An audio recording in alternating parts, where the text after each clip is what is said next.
of you would do a lot to help the environment, right? How about endangered animals?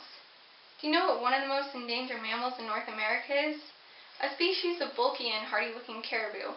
Might not come to mind as often as a tiny, vulnerable ferret or an exotic-looking panther.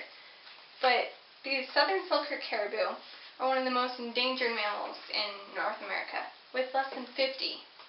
But most of the population thinks they have no incentive to act. That's where they're wrong, because it affects nearly everyone, even in ways that we don't expect. Biologist friends of mine have spent years of their lives studying the ecosystem and the impact of humans on these caribou. I haven't spent that much time, so I'm no expert. But I've seen it enough. I know the impacts that they make. And I have recreational vehicle experience too, so I know both sides of the story. But both of this and talking to these people make me feel qualified to talk to you today. And I'm going to cover why these caribou are so endangered, what the government and public has done, and what the future could mean. Well, first of all, people wonder why are they so endangered in the first place.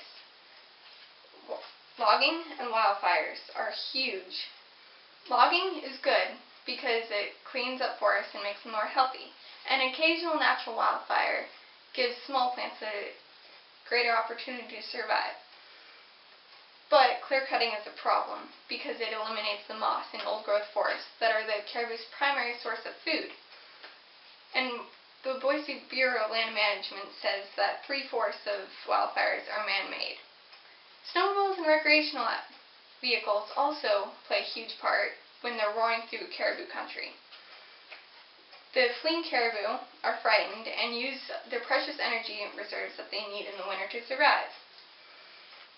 Well, both logging and wildfires and recreational vehicles let more predators into the area, and the caribou calves are more vulnerable with the increasing population of wolves and mountain lions.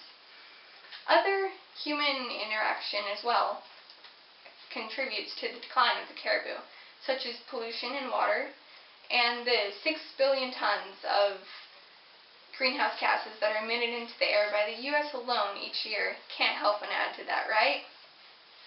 Well, all these threats began to add up, and in 1984, the caribou were added to the endangered species list. This meant protection in the form of a recovery plan and a designated critical habitat. Well, the critical habitat involves part of Boundary County that is above 4,000 feet, and it involves over 300,000 acres. And no recreational vehicles or logging would be allowed in this area. This is the problem for the public. They don't like that. So they've been fighting this, and now the protection area is down to 6,000 acres, or around 9 square miles. And this isn't enough. Some people think that they should be taken off the endangered species list altogether, even though there's only 40 left. Well, now I'll move to an image of what their future could be if the caribou are allowed to be protected.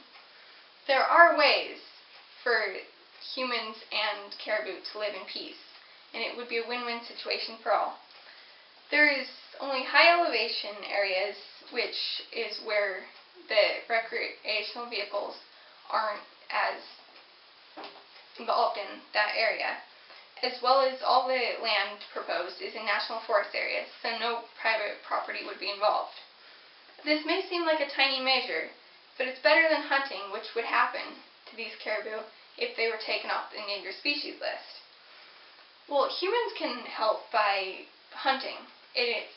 The predator-prey balance is able to keep in balance by humans when they hunt. It's possible, even though it's a lot harder with the skyrocketing human population, but cooperating does help problem solve.